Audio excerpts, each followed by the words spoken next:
Hi, Paul. Looking sharp and fancy there. Can I ask just about your reason and decision to get involved and how it all came about? You, Andy Farrell, chats, and all of a sudden here you are at the Six Nations Championship coach. Yeah, well, look, I'd be in contact with Andy. I was in the camp last year. I'd be in contact with Simon and a few of the other coaches as well. So Andy asked me after the autumn nations would I be interested in get involved. I took a few weeks to think about it and decided it was the right thing for me to do. I feel I can offer value. I have an awful lot to learn, certainly as a coach, but I felt, I could immediately offer value to the coaching staff and to the players. And it's a great opportunity. I think international coaching it's very different. You get that development opportunity, you get a chance to reflect, you get a chance to improve during the times where you're not coaching and you're not stuck in a tournament. But when you're in the middle of a tournament, it's full on. So yeah, I suppose the big reason is, I felt I could offer value. I suppose my recent connection to playing is you could say it's a weakness, but I think it's a bit of a strength as well. You're still clued into what a player feels and how a player learns and how hard it can be to learn at times and to change a habit. So that was it. I mean, I was excited the minute he rang me, and I think he's got a really good environment here. The players enjoy it incredibly. They're very, I suppose, a very collaborative approach, which I would have seen when I was in with them last year and whenever I speak to the players, whenever I've met them. So it was a great environment to enjoy, to join, and the opportunity excited me. I would imagine, from your point of view, it's a very much a hands-on role. I mean, I saw some of the footage of the game that they had against Ulster. You had to whistle one hand, hat in your head to stay warm. It looked as if you were very much kind of involved in the whole thing. Yeah, I mean, look, it's very collaborative. It's amazing how much coaching the players actually do themselves, how educated they are on what's happening, on opposition, on what's happening in the world of rugby, what we need to do and how we have to deliver it.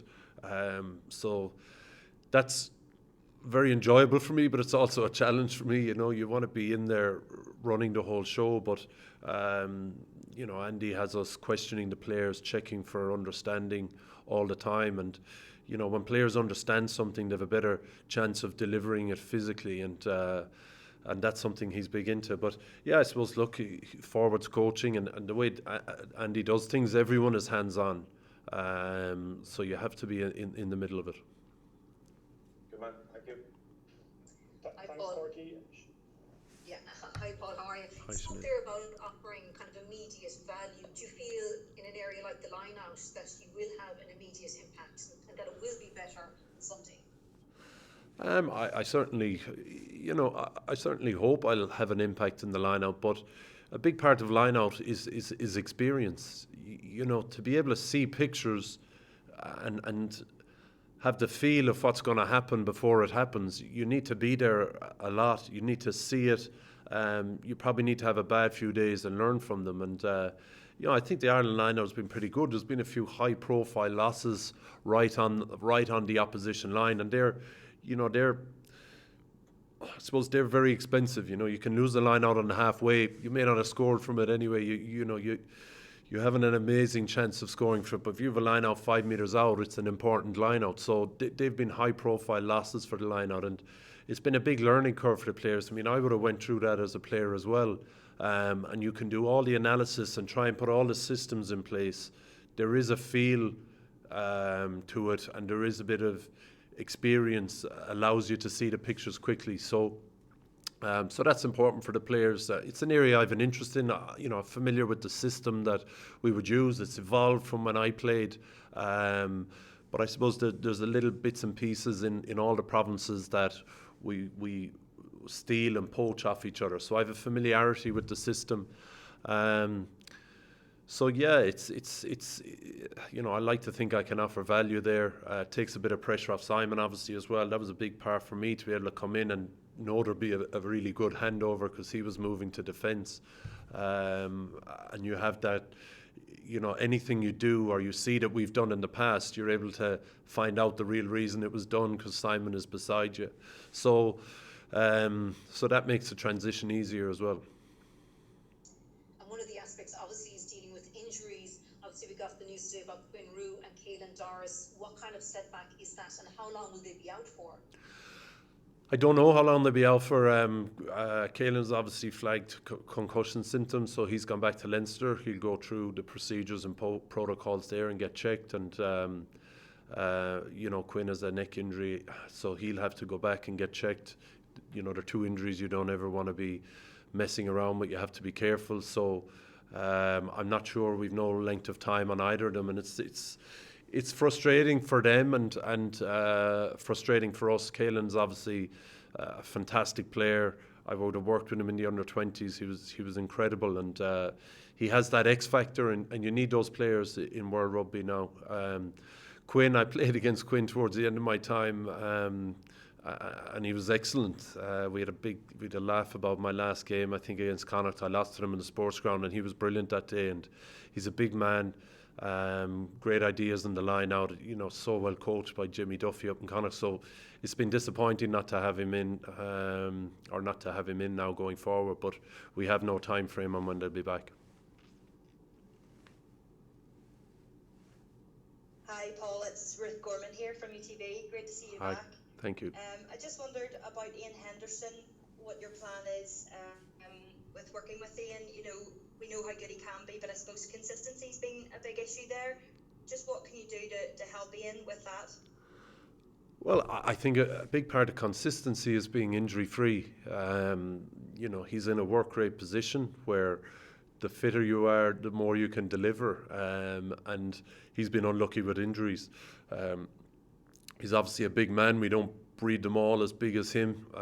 So he's really valuable for us. He's been really impressive since I've come in terms of his, you know, his work rate in terms of training, but his work rate off the field in terms of the analysis he does and the opinions he has. You have to be very sharp with him. So, you know, the best thing for Ian would be for him to stay injury-free and allow him to build some form. And that's a challenge for all players nowadays. But when I look back, you know, some of the guys over the last few years, the guys that have been injury-free and have been able to accumulate the sharpness and the fitness required to be able to play relentlessly for 80 minutes, they're the consistent players. Hi Paul, Danny Hurley here from RTE, how are you? Just one of the questions, Paul, that I would have had is obviously you've been in there before, you know, but obviously coming back in a formal role, how different is it, and are there difficulties in coaching lads who you would have played with? Because obviously there's still plenty of them around. I would hope not. I'm sure there will be challenges down the line when you have to have difficult conversations with people, but you know, Andy's said over and over again, players just want you to be honest with them, and if you're wrong, hold your hand up, and that's what I intend to do. I don't intend to take a big coach-player relationship with them. You know, I intend to deliver them as much honest feedback as I can. I intend to try and improve them as players as much as I can. And I have to be myself in delivering that, you know, and not try to be something else to them. You know, some of these guys I've known for a long time. Some of these guys are good friends of mine. But I just have to be honest with them, straight up with them, positively constructive with them, and that should maintain the relationship. The other question, Paul, is around the environment. You mentioned it there and just how it's evolved. What are the differences that you see between how Andy is running things versus how Joe would have run things when you were in there? Well, I suppose we're in the HPC now, and that has actually made a big change to it because, you know, you've pitch side televisions in the indoor pitch here. You've TVs in the gym, so you're able to have these mini meetings, these short meetings where you go from a meeting to a little bit of technical work, back to a meeting to a little bit of technical work. So there was going to be a natural change anyway from when Joe finished to when Andy took over. I suppose, you know, when we had meetings with Joe, he loved the meeting. You know, he was box office when he delivered, and he was always trying to keep everything under 30 minutes. So there wasn't a lot of questions, but I always enjoyed then debating things after the meeting with him, and I never felt like I couldn't question him or argue with him, and I loved his environment. And it's probably just similar here. It's probably shorter meetings because there's more time for questioning. And in fairness, the question that Tom O'Toole asks in a meeting today, and the answer he gets is probably a question that 7 or 8 people should be asking as well. So it's probably good that we have those discussions and debates, and that's the way players learn now. You know, it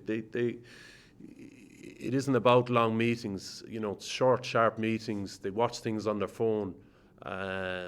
You know, you can send them things on their phone. That wasn't there towards the end of my time when I retired. It was, you know, we were into a meeting, we were into the group, we had a meeting, it was generally a half an hour long, and then the questioning would happen afterwards over dinner, over lunch, or whatever that was. So it's different here, and it's more, look, I think the Crusaders have been very good at it from when you chat to Rog. It's collaborative, trying to get players to coach, trying to get them to own what they're doing. You know, if someone can coach something, explain it really well to someone else, they know what they're doing.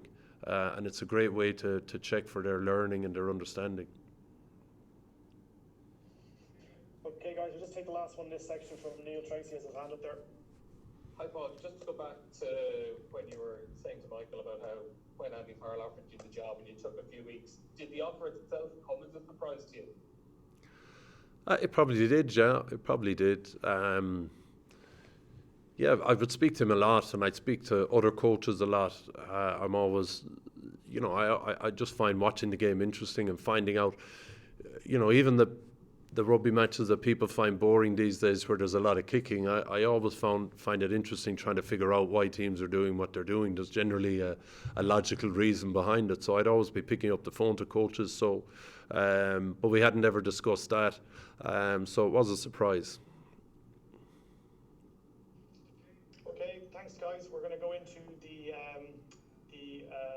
part of the written word section now. Okay, thanks, guys. Jerry, you've got your hand up there.